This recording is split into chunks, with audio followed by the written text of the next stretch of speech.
Hey there, my fellow lunatics, and welcome to Dakon's Madhouse. Hey there, everybody. I hope that you are enjoying my brand new laboratory for all of my character creation builds. You'll be seeing this a lot in future videos. But today we are going to be showing off the new abiotic factor weapon, the Pipe Club. And we're going to be making a build focused around this Pipe Club. So very briefly, let's just go over the Pipe Club, as it is a pretty good weapon. It is the highest physical melee damage single hit weapon in the game now. It has a really slow attack speed of 1.3 attacks per second, but that's still faster than its equivalent ranged weapon, which is the flintlock musket. That thing only has a 0.5 attack speed. And this offers a 67% chance to knock back on melee hit. The knockback really isn't that big of a deal, and it's not what I'm going to be focused on in this build.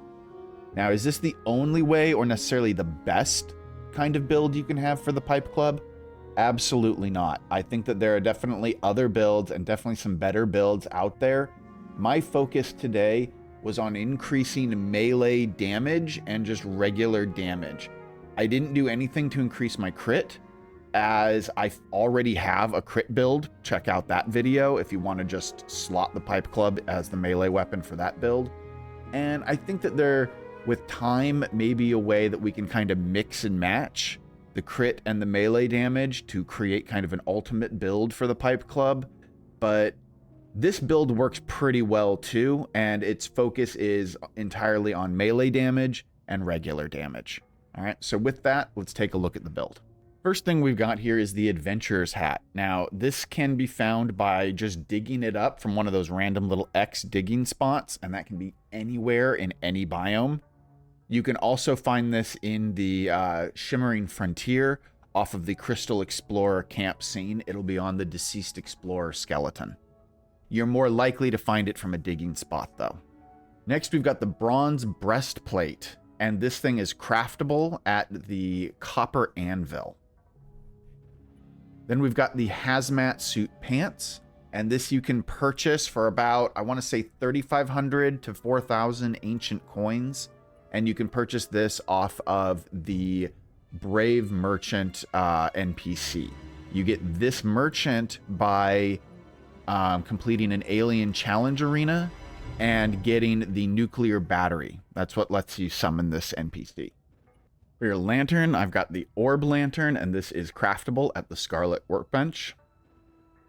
And then we have got the Grub Egg Necklace. You can find this in the Larva Hive subbiome back in the Clay Caverns. It drops off of Caveling Skirmishers, Spearmen, Giant Larva, or even the Hive Mother herself. Our offhand is Omeroth's Beak. You can get this off of the Titan Omeroth in the Sunken Sea. For rings, I'm using 2 glass bead rings, and these can be found in alien tech crates throughout the Shimmering Frontier, or as random loot in the alien battle arenas. Now, if you don't like the fact that you also take additional damage and you don't want to use the glass bead rings, there are a variety of other good rings that you can choose from.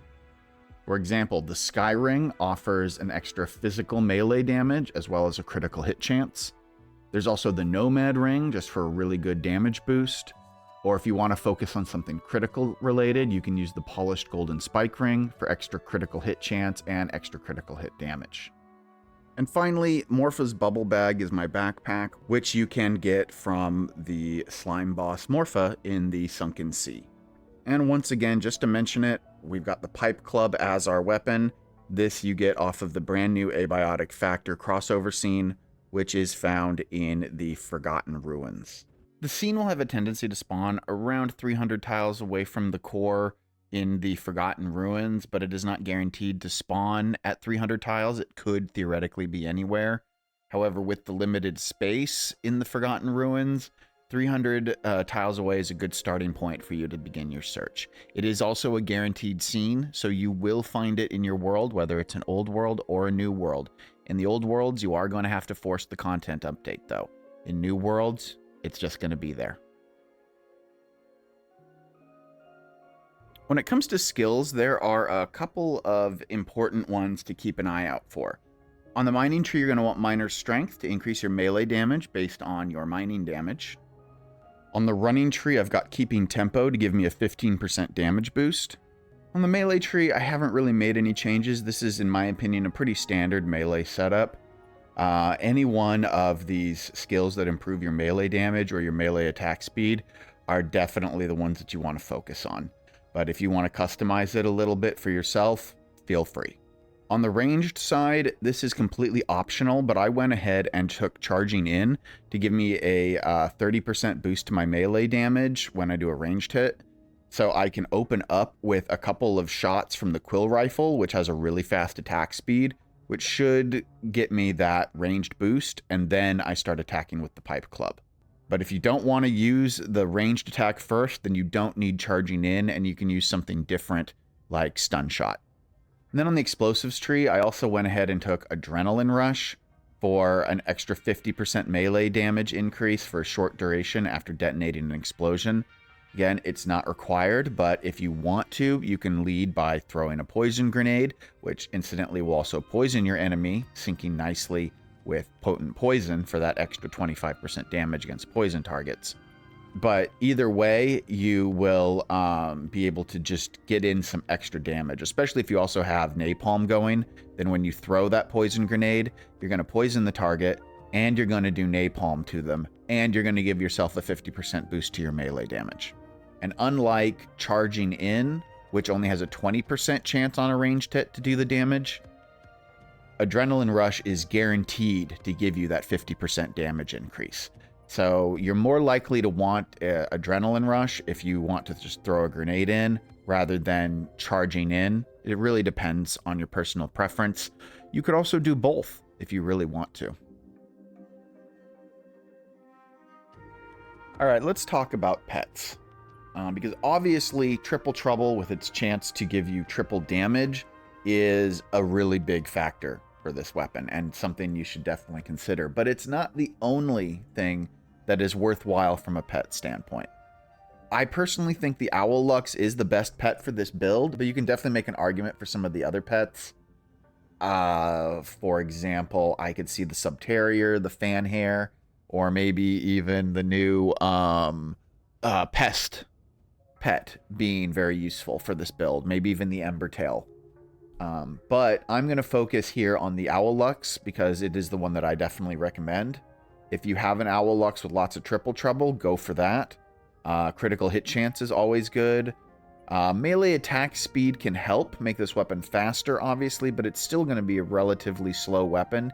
Even if you focus on melee attack speed, you're probably not going to get this thing above 2 attacks per second. So you could also focus instead on just doing melee damage with a pet that just has a 15% boost to your physical melee damage. That would be advantageous for you as well. Or any kind of various combos. Like this one here has 2 Triple Troubles and it increases my critical hit chance. Having a higher crit chance never hurts for this build as it increases your damage. So ideally, you're going to want to go with a pet that has some combo of Triple Trouble, critical hit chance, or melee damage, as those will probably be your best bets for skills for your pets. All right, I'm fully buffed up. And let's go ahead and see what... I don't have the item equipped. I'm fully buffed up. There we go. Now let's go ahead and see what this thing can do.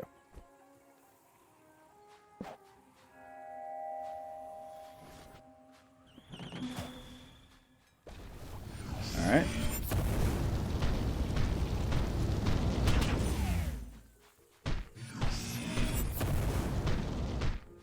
Now I've noticed that this thing does have kind of a weakness against these Core Commander orbs, as it's only doing about 5,000 points of damage, 5,000 to 6,000 damage to each one.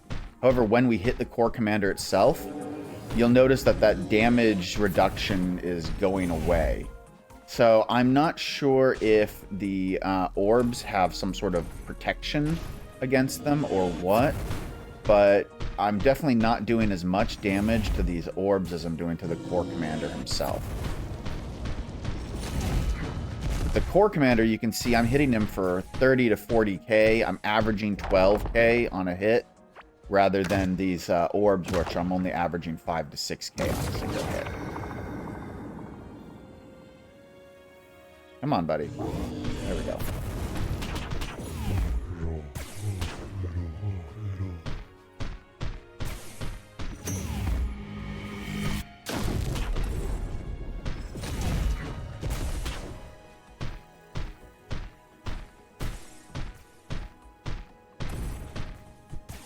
I think it's time to refresh our grenades here. Yeah, because I think throwing that grenade, adding that extra damage is a really big deal. It makes a big difference in this fight, at least. And means the difference between like 30k crits and 45k crits sometimes.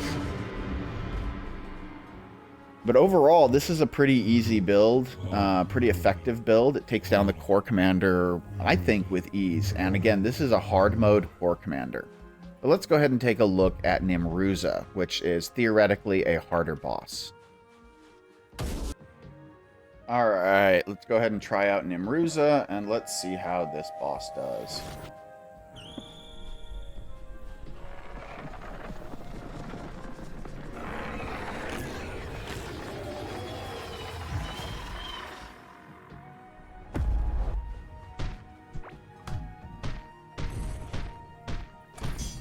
Okay, that's really good. We're doing like 10k a hit. I like that I'm 1 and 2 shotting the ads there.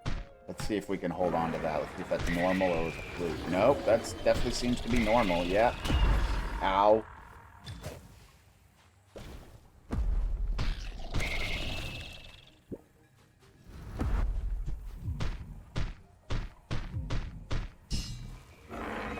Yeah, this boss is just dying horribly to my attacks.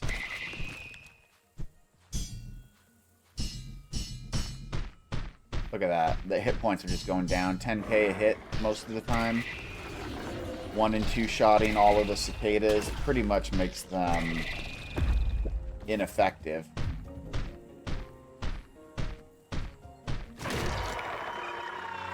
Yeah, that's probably the easiest I've ever had the Nimruza fight go. This weapon is very effective for the Nimruza fight.